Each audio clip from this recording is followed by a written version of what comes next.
ಇನ್ನು ಸೂರಜ್ ರೇವಣ್ಣ ವಕೀಲರಾದ ಪೂರ್ಣಚಂದ್ರ ಅವರನ್ನ ನಮ್ಮ ಹಾಸನದ ರಿಪೋರ್ಟರ್ ಕೃಷ್ಣಮೂರ್ತಿ ಮಾತನಾಡಿಸಿದ್ದಾರೆ, ನೋಡೋಣ. ಯುವಕನ ಮೇಲೆ ಲೈಂಗಿಕ ದೌರ್ಜನ್ಯ ಆರೋಪದ ಅಡಿಯಲ್ಲಿ ವಿಧಾನ ಪರಿಷತ್ ಸದಸ್ಯ ಸೂರಜ್ ರೇವಣ್ಣರನ್ನ ಇದೀಗ ಹಾಸನ ಪೊಲೀಸರು ಬಂಧಿಸಿದ್ದಾರೆ. ಅದಕ್ಕೆ ಸಂಬಂಧಪಟ್ಟಂತೆ ಈಗಾಗಲೇ ಠಾಣೆಗೆ ಭೇಟಿ ನೀಡಿ ಅವರ ಪರ ವಕೀಲ ಪೂರ್ಣಚಂದ್ರ ಕೂಡ ಮಾಹಿತಿಯನ್ನು ಕೂಡ ಪಡ್ಕೊಂಡಿದ್ದಾರೆ. ಈಗ ನಮ್ಮ ಜೊತೆ ಪೂರ್ಣಚಂದ್ರ ಅವರು ಇದ್ದಾರೆ, ಅವ್ರ ಬಗ್ಗೆ ಅವರ ಬಳಿ ನಾವು ಮಾಹಿತಿಯನ್ನ ಪಡ್ಕೊಳ್ಳೋಣ. ಸರ್, ಇವತ್ತು ಠಾಣೆಗೆ ಹಾಜರಾಗಿ ನೀವು ಸೂರಜ್ ರೇವಣ್ಣರ ಬಂಧನ ವಿಚಾರಕ್ಕೆ ಸಂಬಂಧಿಸಿದಂತೆ ಮಾಹಿತಿಯನ್ನ ಪಡ್ಕೊಂಡಿದ್ದೀರಿ. ಸರ್, ಪ್ರಾಥಮಿಕವಾಗಿ ಪೊಲೀಸರು ಯಾವೆಲ್ಲ ಮಾಹಿತಿಯನ್ನು ನಿಮಗೆ ನೀಡಿದ್ದಾರೆ ಸರ್? ನಾವು ಇವತ್ತು ತನಿಖಾಧಿಕಾರಿಯವರನ್ನ ಭೇಟಿ ಮಾಡಿ ಇವತ್ತು ಏನು ಸೂರಜ್ ರೇವಣ್ಣ ಅವ್ರನ್ನ ಬಂಧನ ಮಾಡಿದ್ದೀರಾ ಆ ಬಗ್ಗೆ ವಿಚಾರಗಳನ್ನ ಕೇಳಲಾಗಿ ಅವರು ಹೊಳೆನರಸೀಪುರದಲ್ಲಿ ನಿನ್ನೆ ಸಂಜೆ ರೂರಲ್ ಪೊಲೀಸ್ ಸ್ಟೇಷನ್ ಅಲ್ಲಿ ಸೂರಜ್ ರೇವಣ್ಣ ಅವ್ರ ಮೇಲೆ ಒಂದು ಪ್ರಕರಣ ದಾಖಲಾಗಿದೆ. ಅದಕ್ಕೆ ಸಂಬಂಧಪಟ್ಟಂತೆ ನಾವು ಇಂಟ್ರಾಗೇಷನ್ ಮಾಡಬೇಕಾಗಿರೋದ್ರಿಂದ ಅವರು ಬಂಧಿಸಿದೀವಿ, ಅವರೇ ಬಂದಿದ್ರು ಠಾಣೆಗೆ. ಆ ವಿಚಾರಣೆ ಸಮಯದಲ್ಲಿ ಅವ್ರನ್ನ ಬಂಧಿಸಿದೀವಿ ಅಂತ ಹೇಳಿದ್ದಾರೆ. ಸೊ ಈ ವಿಚಾರದಲ್ಲಿ ಈಗ ತನಿಖಾ ಹಂತದಲ್ಲಿ ಇರೋದ್ರಿಂದ ಈಗಾಗಲೇ ಅವರು ಬಂಧನ ಕೂಡ ಮಾಡಿರೋದ್ರಿಂದ ಇವತ್ತು ಸಂಜೆ ಬೆಂಗಳೂರಿನ 42ನೇ ACMM ಕೋರ್ಟ್ಗೆ ಇವತ್ತು ಸಂಜೆ ಅವರನ್ನ ಪ್ರೊಡ್ಯೂಸ್ ಮಾಡ್ತಾರೆ. ಮುಂದಿನ ಏನಿದೆ ಕಾನೂನಾತ್ಮಕವಾಗಿ ಏನ್ ಮಾಡಬೇಕು ಅದನ್ನ ಕೋರ್ಟಲ್ಲಿ ನಾವು ವಕೀಲರಾಗಿ ಮಾಡ್ತೀವಿ. ಮುಂದಿನ ತನಿಖಾಧಿಕಾರಿಗಳು ಅವ್ರದ್ದೇನಿದೆಯೋ ಅವ್ರು ಮಾಡ್ತಾರೆ. ನ್ಯಾಯಾಧೀಶ ಮುಂದೆ ನಿಮ್ಮ ವಕೀಲರು ಬೆಂಗಳೂರಲ್ಲಿ ಅಟೆಂಡ್ ಆಗ್ತಾರೆ. ಇವತ್ತು ಆಗ್ತಾರೆ. ಲೀಗಲ್ ಸೆಲ್ ಟೀಮ್ ಇದೆ. ಇನ್ನೊಬ್ಬ ಸೂರಜ್ ರೇವಣ್ಣ ಪರ ವಕೀಲರು ನಮ್ಮ ಜೊತೆ, ಅವ್ರನ್ನು ಕೂಡ ಮಾತಾಡಿಸ್ತೀನಿ. ಏನಾಗಿದೆ ಅಂದ್ರೆ FIR ಆದ ತಕ್ಷಣನೇ ಅವ್ರ ಇಂಟರಾಗೇಷನ್ಗೆ ಅವರಾಗಿ ಹಾಜರಾಗಿದ್ದಾರೆ. ಪ್ರಜ್ವಲ್ ಸೂರಜ್ ರೇವಣ್ಣ ಅವರಾಗಿ ವೈಯಕ್ತಿಕವಾಗಿ ಹಾಜರಾಗಿದ್ದಾರೆ. ಅವ್ರು ಹಾಜರಾಗಿ ಅವ್ರ ತನಿಖೆಗೆ ಸಹಕಾರ ನೀಡ್ತಾ ಇದ್ದಾರೆ. ನಾವು ಅವರನ್ನ ಭೇಟಿ ಮಾಡೋದಕ್ಕೆ ಈ ಸಂದರ್ಭದಲ್ಲಿ ಕಾನೂನಲ್ಲಿ ಅವಕಾಶ ಇಲ್ಲ. ತನಿಖೆ ಅಧಿಕಾರಿಗಳನ್ನ ಭೇಟಿ ಮಾಡಿದಾಗ ಅವರು ಹೇಳಿದ್ರು ಇಲ್ಲ, ಅವರು ತನಿಖೆಗೆ ಸ್ಪಂದಿಸ್ತಾ ಇದ್ದಾರೆ. ಅವ್ರ ಮೇಲೆ ದಾಖಲಾಗಿರುವಂತಹ FIR ನ ಆಧಾರದ ಸೆಕ್ಷನ್ 377 ನಾನ್ ಬೇಲ್ ಪ್ರಕರಣವಾಗಿ ಅವರನ್ನ ಈಗ ಬೆಂಗಳೂರಿನ ಜನಪ್ರಿಯ ನ್ಯಾಯಾಲಯದಲ್ಲಿ ಮುಂದೆ ನ್ಯಾಯಾಧೀಶ ಮುಂದೆ ಹೋಮ್ ಆಫೀಸ್ನಲ್ಲಿ ಹಾಜರುಪಡಿಸ್ತೀವಿ. ಹಾಗಾಗಿ ಅವರು ಅಲ್ಲಿ ನೀವು ಏನೇನು ನಿಮ್ಮ ವಕಾಲತ್ನಾಗ್ಲಿ ಫೈಲ್ ಮಾಡಬಹುದು, ಅವ್ರ ಪರವಾಗಿ ಹಾಜರಾಗಬಹುದು, ನಿಮ್ಮ ಲೀಗಲ್ ಸೆಲ್ ಟೀಮ್ ನಲ್ಲಿ ಹಾಜರಾಗಬಹುದು ಅಂತ ಹೇಳಿದ್ದಾರೆ. ಸರ್, ಈಗ ಏನು ದೂರುದಾರ ಏನಿದೆ DIG ಆಫೀಸ್ ನಲ್ಲಿ ಒಂದು ದೂರು ಕೊಟ್ಟಿದ್ದಾನೆ, ಸಾಮಾಜಿಕ ಜಾಲತಾಣದಲ್ಲಿ ಒಂದು ದೂರು ವೈರಲ್ ಆಗಿದೆ ಸರ್. ಇದ್ರ ಬಗ್ಗೆ ನಿಮ್ಗೆ ಏನಾದ್ರು ಮಾಹಿತಿ ಇದೆ ಸರ್? ಸರ್, ಅವ್ರು ದೂರು ನೀಡಿರ್ಬೋದು, ಆದ್ರೆ ಇಲ್ಲಿ ತನಕ ಅದು FIR ಕಾಪಿ ಕೂಡ ನಮ್ಗೆ ಕೈಗೆ ಸಿಕ್ಕಿಲ್ಲ. ಅದ್ರ ಬಗ್ಗೆ ನಾವು ಕೂಡ ಅದನ್ನ ಆನ್ಲೈನ್ ಅಲ್ಲಿ ಅಪ್ಲೈ ಮಾಡಿ ತಗೋತಾ ಇದೀವಿ. ಅದು ಎಂದು ಸೋಮವಾರ ಅದು ಪ್ರಕ್ರಿಯೆ ಪ್ರಾರಂಭ ಆಗುತ್ತೆ ಸರ್. ಇದಿಷ್ಟು ಸೂರಜ್ ರೇವಣ್ಣವರ ಪರ ವಕೀಲರು ಮತ್ತು JDS ನ ಲೀಗಲ್ ಸೆಲ್ ನ ವಕೀಲರು ಲಿಂಗರಾಜರವರು ಕೂಡ ಈಗ ನಮ್ಮ ಜೊತೆ ಮಾತಾಡಿದ್ದಾರೆ. ಕ್ಯಾಮರಾ ಪರ್ಸನ್ ವೆಂಕಟೇಶ್ ಅವರ ಜೊತೆ ಕೃಷ್ಣಮೂರ್ತಿ, ನ್ಯೂಸ್ 18 ಹಾಸನ. ಈಗಾಗಲೇ ಅಸಹಜ ಲೈಂಗಿಕ ಪ್ರಕರಣಕ್ಕೆ ಸಂಬಂಧಪಟ್ಟ ಹಾಗೆ ಸೂರಜ್ ರೇವಣ್ಣನನ್ನ ಬೆಂಗಳೂರಿಗೆ ಕರೆತರಲಾಗ್ತಾ ಇದೆ. ಆದ್ರೆ ಅದಕ್ಕಿಂತ ಮುಂಚೆ ಇವತ್ತು ಏನೇನ್ ಆಯ್ತು ಬೆಂಗಳೂರಲ್ಲಿ ಅನ್ನೋದ್ರ ಬಗ್ಗೆ ಮಾಹಿತಿಯನ್ನ ಕೊಡ್ತಾ ಹೋಗೋದಾದ್ರೆ, ಸೂರಜ್ ರೇವಣ್ಣಗೂ ಮುನ್ನ ಇವತ್ತು ಸಂತ್ರಸ್ತನಿಗೆ ಮೆಡಿಕಲ್ ಟೆಸ್ಟ್ ಅನ್ನ ಮಾಡಿಸಲಾಯಿತು. ಬೌರಿಂಗ್ ಹಾಸ್ಪಿಟಲ್ ನಲ್ಲಿ ಸಂತ್ರಸ್ತನಿಗೆ 15 ರೀತಿಯ ಟೆಸ್ಟ್ ಗಳನ್ನ ಮಾಡಲಾಗಿದೆ. ಫೊರೆನ್ಸಿಕ್ ತಜ್ಞರ ಸಮ್ಮುಖದಲ್ಲಿ ಈ ಎಲ್ಲಾ ಪರೀಕ್ಷೆಗಳನ್ನ ನಡೆಸಲಾಯಿತು. ಯಾಕಂತ ಹೇಳಿದ್ರೆ ಆತ ದೂರನ್ನ ಕೊಟ್ಟಿದ್ದ, ದೂರಿನಲ್ಲಿ ಸಾಕಷ್ಟು ವಿಚಾರಗಳನ್ನ ಅಂಶಗಳನ್ನ ಮೆನ್ಷನ್ ಮಾಡಿದ್ದ. ಆ ಒಂದು ದೂರಿಗೆ ಸಂಬಂಧಪಟ್ಟಂತೆ ಪ್ರಕರಣಕ್ಕೆ ಸಂಬಂಧಪಟ್ಟ ಹಾಗೆ ಬೌರಿಂಗ್ ಆಸ್ಪತ್ರೆಯಲ್ಲಿ ಸಂತ್ರಸ್ತನಿಗೆ ಇವತ್ತು 15 ರೀತಿಯ ಟೆಸ್ಟ್ ಅನ್ನ ಮಾಡಿಸಲಾಗಿದೆ. ಹಾಸನದಲ್ಲಿ ಮಾಡಿಸಬೇಕು ಅನ್ನುವಂತಹ ಸಂದರ್ಭದಲ್ಲಿ ಆತ ಅದಕ್ಕೆ ನಿರಾಕರಿಸಿದ್ದ. ಈ ಹಿನ್ನೆಲೆಯಲ್ಲಿ ಬೌರಿಂಗ್ ಹಾಸ್ಪಿಟಲ್ನಲ್ಲಿ ಆತನಿಗೆ 15 ಟೆಸ್ಟ್ ಗಳನ್ನ ಮಾಡಿಸಲಾಗಿದೆ. ಸೂರಜ್ ರೇವಣ್ಣರನ್ನ ಈಗಾಗಲೇ ಕರ್ಕೊಂಡು ಬರಲಾಗ್ತಾ ಇದೆ. ಸೂರಜ್ ರೇವಣ್ಣಗೂ ಹಾಸನದಲ್ಲಿ ವೈದ್ಯಕೀಯ ಪರೀಕ್ಷೆಯನ್ನ ನಡೆಸಲಾಗಿದೆ. ಈಗ ಕರ್ಕೊಂಡು ಬರುವಂತಹ ಸಂದರ್ಭಕ್ಕೂ ಮುನ್ನ ಆತನಿಗೆ ಯಾವ ರೀತಿಯಾಗಿ ಟೆಸ್ಟ್ ಅನ್ನು ಮಾಡಲಾಗಿತ್ತೋ ಅದೇ ರೀತಿಯಾಗಿ ಸಂತ್ರಸ್ತನಿಗೆ ಕೂಡ ಮೆಡಿಕಲ್ ಟೆಸ್ಟ್ ಅನ್ನ ಇವತ್ತು ನಡೆಸಲಾಗಿದೆ. ಹಾಗಾದ್ರೆ ಸಂತ್ರಸ್ತನಿಗೆ ಯಾವೆಲ್ಲ ಟೆಸ್ಟ್ ಗಳನ್ನ ನಡೆಸಲಾಗಿದೆ, ಮೆಡಿಕಲ್ ಟೆಸ್ಟ್ ಹೇಗಿತ್ತು ಅನ್ನೋದರ ಡೀಟೇಲ್ಸ್ ಅನ್ನ ನಿಮ್ಮ ಮುಂದೆ ಇಡ್ತಾ ಹೋಗ್ತೀವಿ. ಸಂತ್ರಸ್ತನಿಗೆ ಇವತ್ತು 15 ಟೆಸ್ಟ್ ಗಳನ್ನ ಮಾಡಿಸಲಾಗಿದೆ. ಅದರಲ್ಲಿ ಪ್ರಮುಖವಾಗಿ ಸಂತ್ರಸ್ತನ ಕೈ ಉಗುರು ಕಟ್ ಮಾಡಿಸಿ ಮಾದರಿಯನ್ನ ಸಂಗ್ರಹ ಮಾಡಲಾಗಿದೆ. ಇನ್ನು ಎದೆಯ ಕೂದಲು ಸ್ವಾಬ್ ಟೆಸ್ಟ್ ಸೇರಿ 15 ರೀತಿಯ ಪರೀಕ್ಷೆಗಳನ್ನು ಕೂಡ ನಡೆಸಲಾಗಿದೆ. ಅಷ್ಟು ಮಾತ್ರ ಅಲ್ಲ, ಸಂತ್ರಸ್ತನ ದೇಹದ ಮೇಲೆ ಕಚ್ಚಿರುವ ಗುರುತು ಏನಾದರೂ ಇದೆಯಾ ಅನ್ನೋದ್ರ ಬಗ್ಗೆ ಪರೀಕ್ಷೆಯನ್ನ ನಡೆಸಲಾಗಿದೆ. ಇನ್ನು ಕಚ್ಚಿದ ಗುರುತು ಇದ್ರೆ ಹಲ್ಲಿನ ಮಾರ್ಕ್ ಮಾಡಿ ಪರೀಕ್ಷೆಯನ್ನು ಕೂಡ ನಡೆಸಲಾಗಿದೆ. ಪ್ರಮುಖವಾಗಿ ಆರೋಪಿಯ ಹಲ್ಲಿಗೆ ಹೋಲಿಕೆ ಮಾಡಲಾಗುತ್ತೆ. ಹಾಗಾಗಿ ಅದು ಬಹಳ ಇಂಪಾರ್ಟೆಂಟ್ ಟೆಸ್ಟ್ ಕೂಡ ಆಗುತ್ತೆ. ಇನ್ನು ಸಂತ್ರಸ್ತ ಯುವಕನಿಗೆ ಲಿಂಗತ್ವ ಪರೀಕ್ಷೆಯನ್ನ ನಡೆಸಲಾಗ್ತಾ ಇದೆ. ಆ ಒಂದು ಪರೀಕ್ಷೆಯನ್ನು ಕೂಡ ನಡೆಸಲಾಗಿದೆ. ಅಸಹಜ ಲೈಂಗಿಕ ಕ್ರಿಯೆಯ ಬಗ್ಗೆ ಬಾಡಿ ಸ್ಕ್ರೀನಿಂಗ್ ಟೆಸ್ಟ್ ಅನ್ನು ಕೂಡ ಇವತ್ತು ಮಾಡಿಸಲಾಗಿದೆ. ಅಷ್ಟು ಮಾತ್ರ ಅಲ್ಲ, ಸಮ್ಮತಿ ಇದ್ದೇ ಇದು ಆಗಿರೋದಾ ಅಲ್ವಾ ಅನ್ನೋದರ ಪರೀಕ್ಷೆಯನ್ನ ಕೂಡ ಇವತ್ತಿನ ಈ ಒಂದು ಟೆಸ್ಟ್ ಅಲ್ಲಿ ನಡೆಸಲಾಗಿದೆ. ಇನ್ನು ಕಿಡ್ನಿ, ವೃಷಣಗಳು ಮತ್ತು ಲಿಂಗ ಸಮರ್ಥತೆ ಬಗ್ಗೆ ಕೂಡ ಈ ಸಂತ್ರಸ್ತನಿಗೆ ಪರೀಕ್ಷೆಯನ್ನ ನಡೆಸಲಾಗಿದೆ.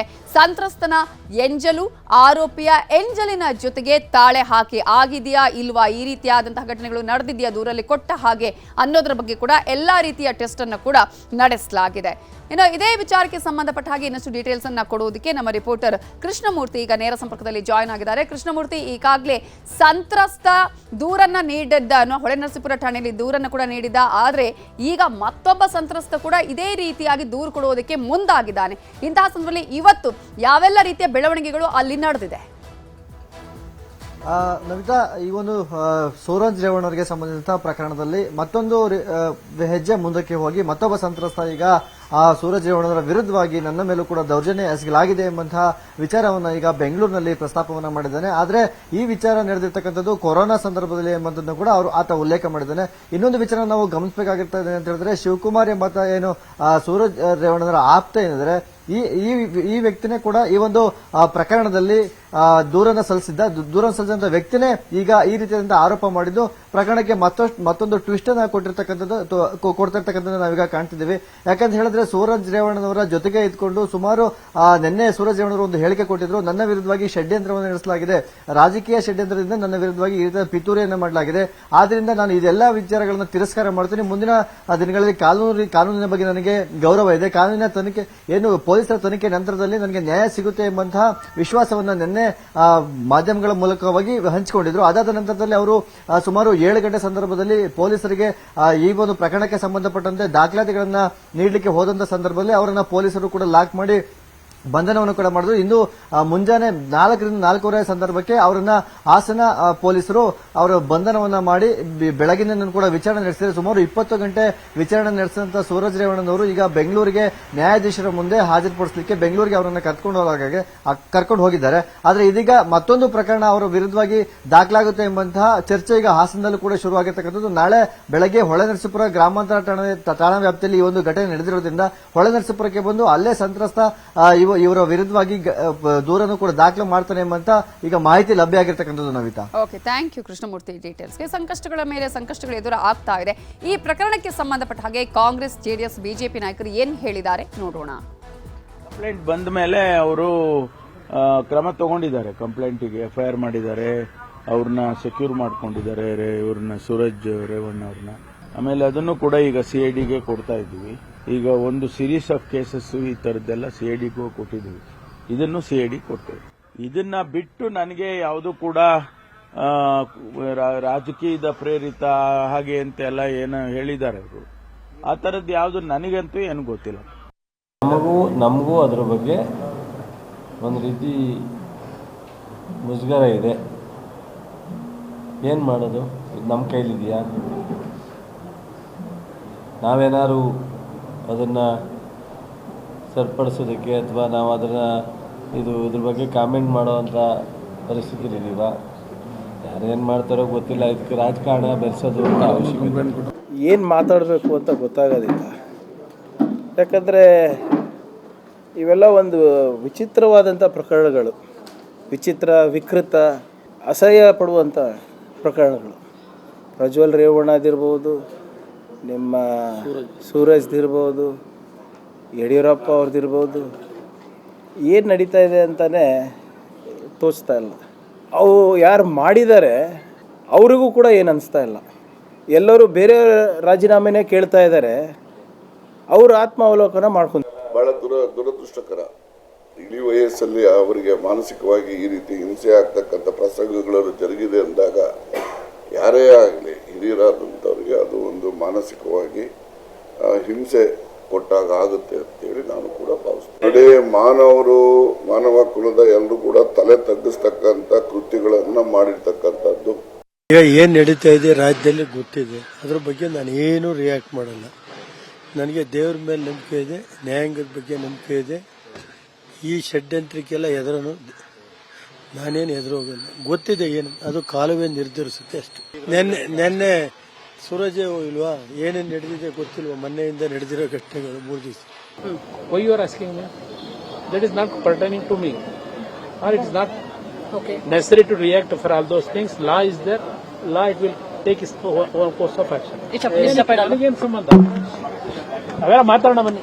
ಅವರು ಹಗರಣ ಸಿಕ್ಕಿದ್ರೆ ಮಾಡಿದರೆ ಕಾದಿದೆ ಶಿಕ್ಷೆ. ನಾನು ನೋಡಲಿಲ್ಲ, ಅದನ್ನ ಬ್ಯುಸಿ ಇದ್ದೆ. ನೆನ್ನೆ ಕಾರ್ಯಕ್ರಮದಲ್ಲಿದ್ದು ರಾತ್ರಿ ಬೆಂಗಳೂರಿಂದ ನಾನು 1 ಗಂಟೆ ರಾತ್ರಿ ಬಂದೆ.